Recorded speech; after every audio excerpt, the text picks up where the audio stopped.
Hi everybody. Today I wanted to tonight actually it's night here. I wanted to tell you about my 10-year-old son's lucid dreaming. He does it quite a bit, and today during the day he was playing, observing bugs and watching, them crawling over the flowers like he usually does, and all of a sudden he started telling me, Mom, I know exactly how it feels to be a soul. And I started asking him why. He said, because I remember it wasn't a dream. It was me. I came out of my body when my body was asleep. I saw it from above. I was hovering over in the room above the ceiling and looking at my body sleeping in bed. And you were there, Marina and my Mariel, my youngest. I saw you all sleeping, and I saw Dad sleep too, and my oldest brother, Brendan. And then, all of a sudden, I see my other parts of me, my other lives. He said there were 4, which confirms what we saw before with him in the sessions we did together.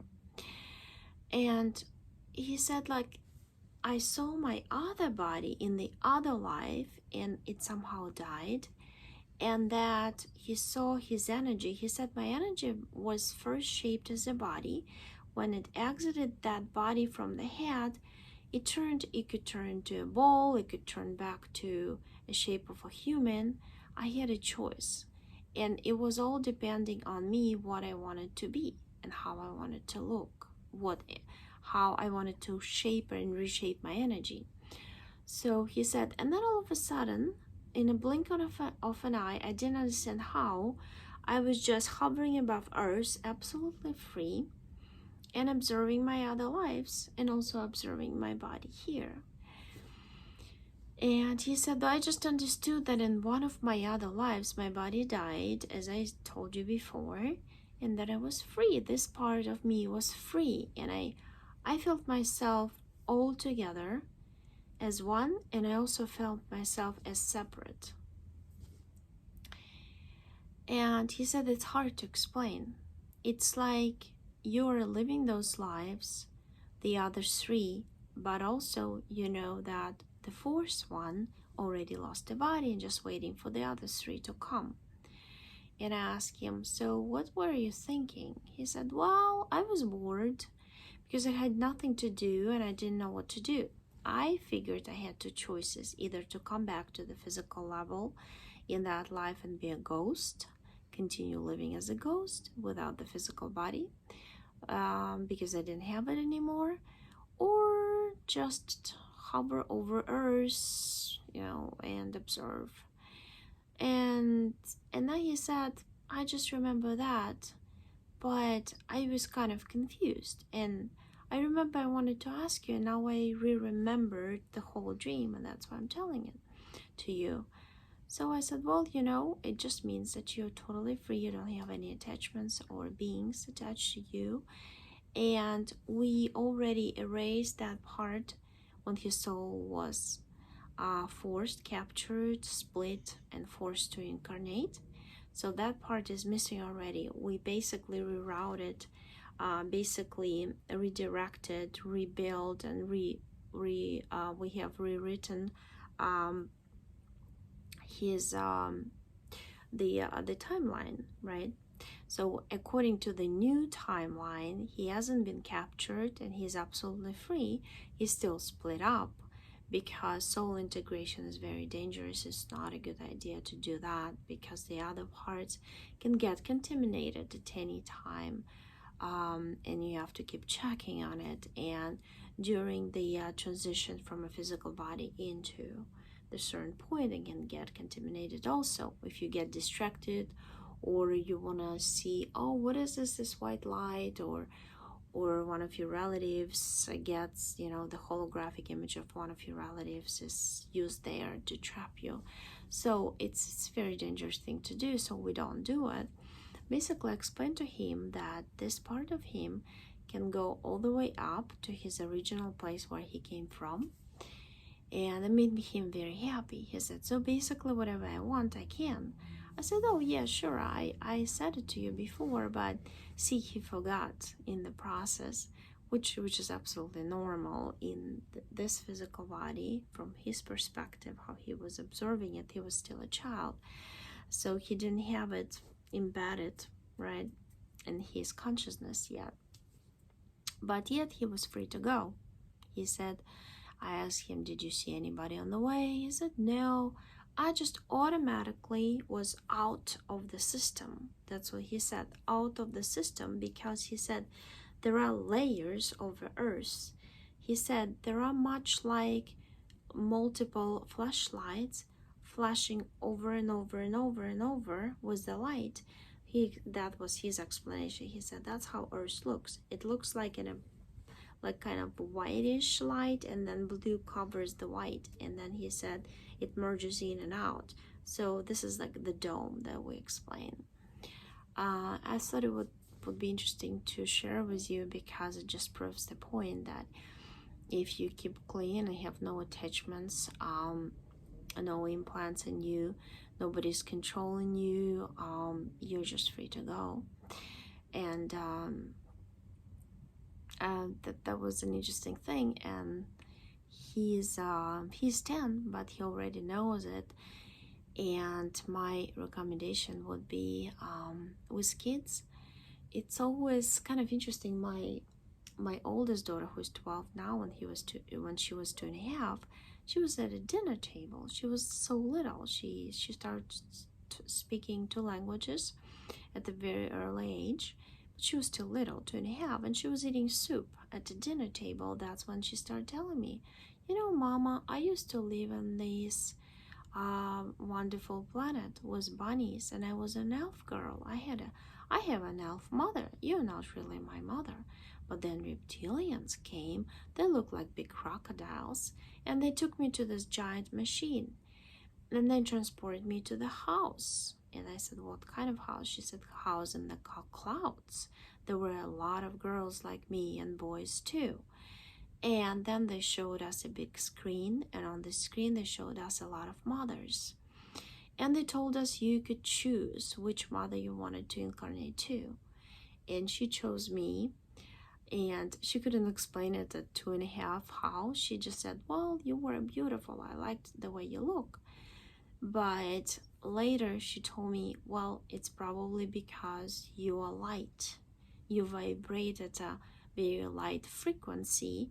And I was that too, because this is your first life here on Earth, and that was supposed to be my first life here on Earth. So it made sense to pick you for me. And then she told me that she was gonna have also another sister, and I did get pregnant. So many years later I got pregnant, because 12 and 6, so they're like 6 years apart. And she was 2.5 when she told me that. She knew.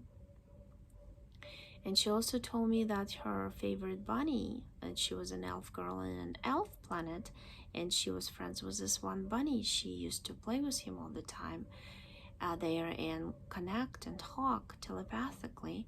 And she said, the bunny is coming. His soul decided to follow me and incarnate here as a bunny. And sure enough, I was walking into the building almost 4 years later, and there was a woman there who just moved into the building. Was a little girl. She was 1 year younger than Marina, and she was speaking Russian. She was from Moscow, and we started talking, and she said, well, I have these 2 bunnies. Would you like to come see them? And we came over to her apartment, and there were 2 bunnies. And then she told me, I'm really would like to get rid of this one bunny. Look, he keeps biting the other one, and there were 2 males. You can never put 2 males in one cage, but she didn't know about it. She said, well, he's very bad-spirited and very aggressive, but if you would want to take him, I would really appreciate it. So she basically gave me the whole cage, because and then she gave me everything, all the food and totally everything. And Marina told me back then, she said, remember, Mama, I told you the bunny was coming. And that's my best friend. Until till now, they are the best friends.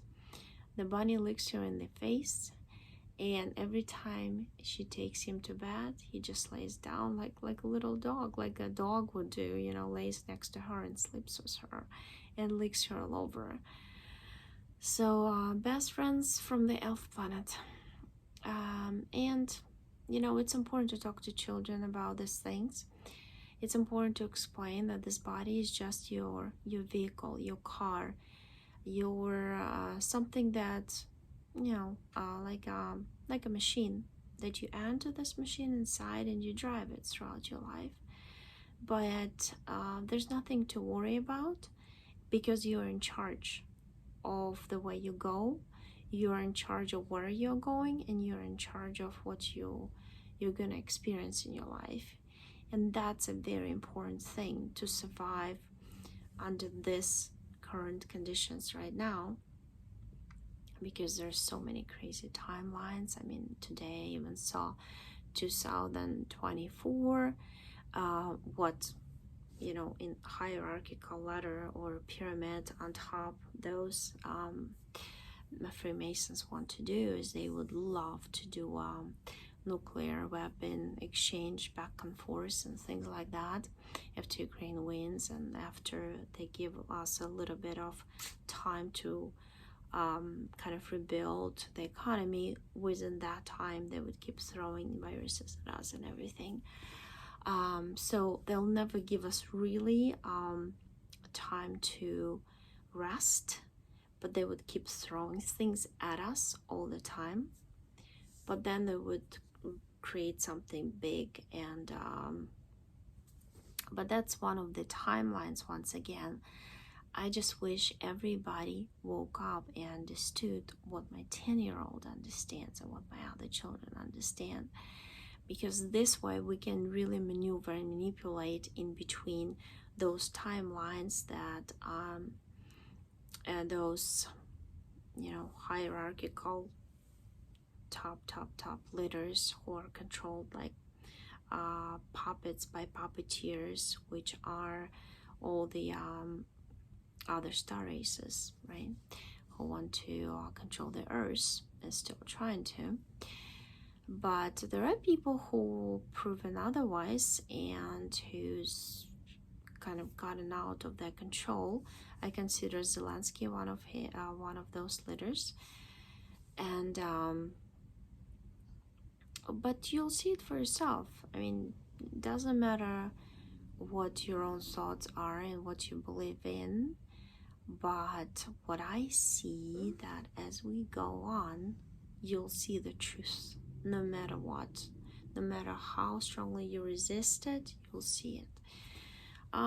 So for some, it just they understood it now and they're gonna wait and see, and for others, they're gonna reject it and get through situations to when their souls would push them to see it. So either way, everybody will be given a chance to make his or her choice to survive this transitional period to a different earth, to a different reality type idea, when everything's going to be restructured and structured based on the human soul, which feels, which has compassion, which has feelings towards others, or not, or cybernetic world. Everything is artificial reality and things like that. So it all depends, but for sure. Oh, there's another one more thing I wanted to tell you.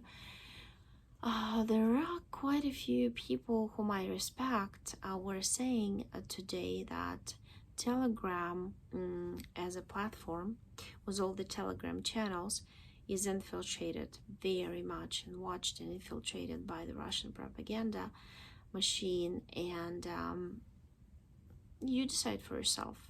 It's just their words, and I'm giving you, and I've been always feeling them that for some reason a lot of people would put me in some Telegram groups and I would just leave the groups. I always felt something funny about Telegram. I do feel the same about Facebook, but that's my way to connect with my friends in Ukraine, school friends, university friends. So I still keep my profile on Facebook, and I really don't care how they spy on me, because they spy on us through our own phones every second of our life anyway. But just wanted to let you know that I feel Telegram, and I also feel, as well as the other platforms, but because they closed a lot of platforms, and mostly Russians are on Telegram. In what I saw today in trends, I saw that Russian propaganda are gonna use all its forces right now to try to negotiate something, and trying to push fake videos. And by the way, there's an interesting thing.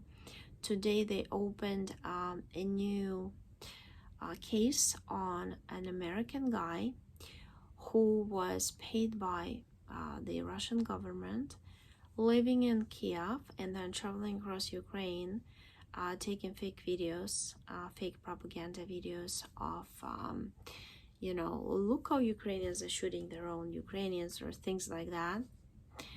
And a lot of times he would even like do the Photoshop and things, also pretty professionally done stuff. It just an interesting fact, but they got a lot of evidence that he's been doing fake videos. And as you notice how interesting people's psychology is, you tell them one thing and then there's hundreds of videos about this particular thing, right? So there's proof. There's also people's stories. If there are hundreds of thousands of people tell the same story, it's impossible to say, oh no, it's a lie. And then one video of one guy with the American accent comes out, or some other accent. I mean, they also hire German guys. I mean, it doesn't matter, from all around the world. And I'm in Ukraine, here's what's really happening, they're not telling you. And then people go by one video against all the hundreds of thousands of videos in multiple languages. If you know different languages, I encourage you to watch and confirm, right, from different sources in different languages, like I do usually. So that's an interesting thing about the humans, right? We still say that, oh, we don't believe TV, but yet you believe anything on YouTube.